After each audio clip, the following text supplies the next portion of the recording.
এক কাপ আটা দিয়ে আজকে নারকেলের মুচমুচে ভাজাপুলি পিঠে তৈরি করে দেখাবো। এই পিঠেটা এত মুচমুচে হয় যে খেলে কেউ বুঝতেই পারবে না এটা আটা দিয়ে তৈরি। কিভাবে আটা দিয়ে এত সুন্দর মুচমুচে পিঠা তৈরি করলাম সেই রেসিপি আজকে আপনাদের সাথে শেয়ার করছি। নমস্কার বন্ধুরা, মন কিচেন আপনাদের সবাইকে স্বাগত। আশা করি আপনারা সবাই খুব ভালো আছেন। চলুন তাহলে দেখে নেওয়া যাক কীভাবে আটা দিয়ে এত সুন্দর মুচমুচে ভাজাপুলি পিঠে তৈরি করেছি। তার জন্য প্রথমে এখানে আমি নারকেলের পুরটাকে তৈরি করে নেব। তার জন্য কড়াইতে আমি বড় সাইজের একটা নারকেল কুড়িয়ে নিয়েছি। নারকেল কুড়াটাকে দিয়ে এখন পরিমাণ মতো এখানে আখের গুড় দিয়ে দিচ্ছি। এখন গুড় আর নারকেলটাকে খুব ভালো করে চটকে একটুখানি মাখিয়ে নেব।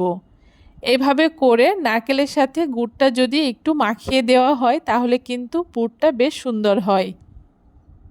নারকেল আর গুড়টাকে খুব ভালো করে মাখিয়ে নেওয়া হয়ে গেছে। এখন গ্যাসটাকে জ্বালিয়ে দিয়ে একটা খুন্তির সাহায্যে এইভাবে করে নেড়ে চেড়ে আমি নারকেলের পুরটাকে রেডি করে নেব। এভাবে করে বেশ কিছুক্ষণ নাড়তে নাড়তে দেখবেন গুড়টা গলে গিয়ে গুড় থেকে জল ছেড়ে যাবে। আর এইভাবে করে যতক্ষণ না গুড়ের জলটা একদম শুকিয়ে এটা একদম আঠালো একটা পুর তৈরি হচ্ছে ততক্ষণ একটু সময় নিয়ে এই নারকেলের পুরটাকে রান্না করে নিতে হবে। আর মাঝে মাঝেই কিন্তু একটু নেড়ে চেড়ে দিতে হবে, তা না হলে কিন্তু তলায় লেগে যাবে। বেশ কিছুক্ষণ আমি নারকেলটাকে জাল করে নেওয়ার পরে দেখুন নারকেলের জলটা কিন্তু একদম শুকিয়ে গেছে। আর এটা খুব সুন্দর একটা পাক চলে এসছে, কড়াই থেকেও ছেড়ে আসছে। দেখে বোঝাই যাচ্ছে নারকেলের পুরটা কিন্তু আমার একদম তৈরি হয়ে গেছে। এখন নারকেলের পুরটাকে আমি নামিয়ে ঠান্ডা করে নেব।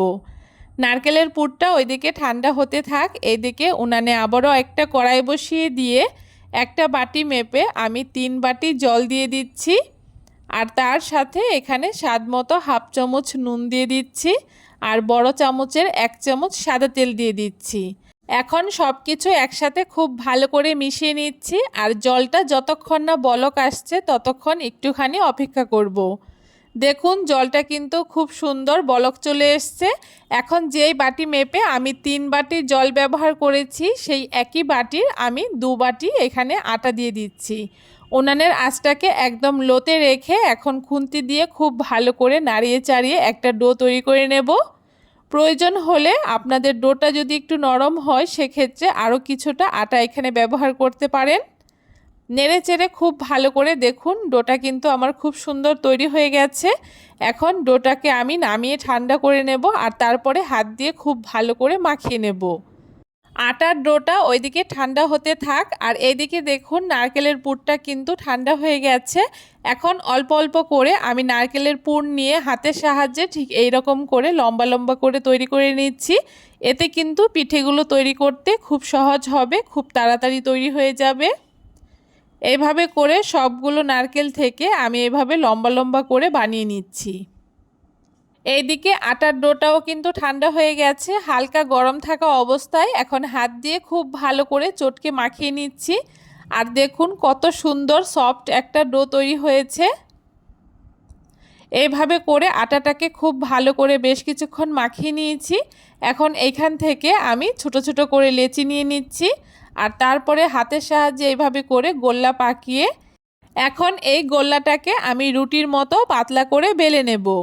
প্রয়োজন হলে এখানে কিন্তু আপনারা সামান্য একটু আটাও ব্যবহার করতে পারেন বেলার সুবিধার জন্য। যতটা সম্ভব একটু পাতলা করে এই রুটিটাকে বেলে নিতে হবে, তবে খুব বেশি একদম পাতলা করব না। আমরা রুটি তৈরি করার জন্য যেরকম রুটি তৈরি করি তার থেকে একটুখানি পাতলা করে এই রুটিটাকে তৈরি করে নিতে হবে। রুটিটা বেলে নেওয়া হয়ে গেছে। এখন একটা গ্লাসের সাহায্যে এইভাবে করে ছোট ছোট করে আমি রুটিটাকে কেটে নিচ্ছি। আর এইভাবে করে যদি সবগুলো পিঠে এরকম কেটে কেটে তৈরি করে নেওয়া হয় সেক্ষেত্রে কিন্তু পিঠেগুলো সবকটা একই সাইজের হয়, দেখতেও খুব সুন্দর লাগে। এখন প্রথমে একটা রুটি নিয়ে তার মাঝখানে আগে থেকে তৈরি করে রাখা নারকেলের পুরটাকে দিয়ে মুখটাকে এইভাবে করে আটকে নিয়েছি। আর তারপরে এইভাবে করে পুলি পিঠের মতো আমি ডিজাইনটাকে তৈরি করে নিচ্ছি। আপনারা যে কোনো রকমভাবে এই ডিজাইনটাকে তৈরি করে নিতে পারেন। একই রকমভাবে আরও একটা পিঠে আমি আপনাদেরকে তৈরি করে দেখাচ্ছি। প্রথমে একটা রুটি নিয়ে তার মাঝখানে নারকেলের পুরটাকে ভরে দিয়ে মুখটাকে একটু চেপে আটকে দিয়ে তারপরে সাইডে একটু ডিজাইন করে নিলেই কিন্তু পিঠেগুলো তৈরি হয়ে যাবে। একই রকমভাবে সবগুলো পুলি পিঠে আমি তৈরি করে নিয়েছি। এখন পিঠেগুলোকে ভাজার জন্য কড়াইতে পরিমাণ মতো তেল দিয়ে দিয়েছি। তেলটা যখন আঙুল সহ মতো গরম হবে তখন এক এক করে আমি পিঠেগুলোকে দিয়ে দিচ্ছি।